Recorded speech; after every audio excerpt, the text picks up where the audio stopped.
Hello, Torah community. It's Rav Natan here to share with you some words of Torah. In this week's Parsha Noach.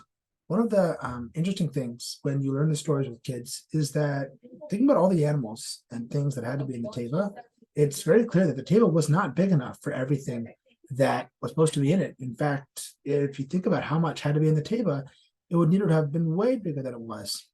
Yet at the same time, Hashem asked Noach to build that specific teva.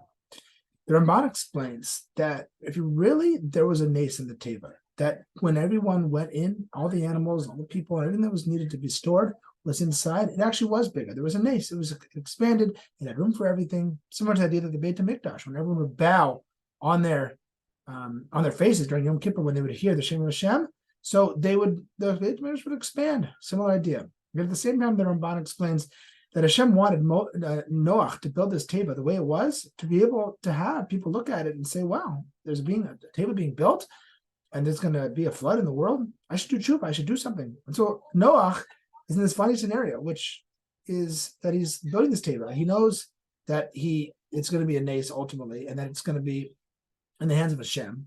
But at the same time, he's being asked to do this teva, to build it, and spend all his time on it, because of all the things that it's going to do for him and his generation to be able to see the teva being built. And I think that this idea of living in those two worlds at the exact same time is something that I am thinking about a lot right now, given what's going on in the Jewish world right now for Am Yisrael. And on the one hand, I feel like I operate on a plane of, I know this is in the hands of Hashem, and what I need to do are things that are related to Hashem. I need to daven a lot. I need to say Tehillim a lot. I need to learn Torah and do mitzvot in order to relate to Hashem, because what's going on right now is in the hands of Hashem. And yet at the same time, I also am operating on this plane of what can I do practically?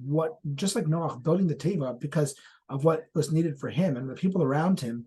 And there's a reason for that. There's a lot that we can do, whether it's being comforting to those around us or those in Israel who need our emotional support, whether it's giving money, whether it's writing letters and writing things to give strength to people who are fighting, or whether it's anything else that we have done or can think of that is practical and gives us that strength and gives the people strength around us. And so what I want to just continue to encourage everyone to do is to operate on both these plans. On the one hand, to really interact with Hashem through all of this, because that's an important part of helping Am Yisrael. And at the same time, be able to do all the things that strengthen Am Yisrael and the Chayalim and people in Eretz Yisrael, because those are the things, just like Noach building the teva helps the generation around him and helps the situation deeply.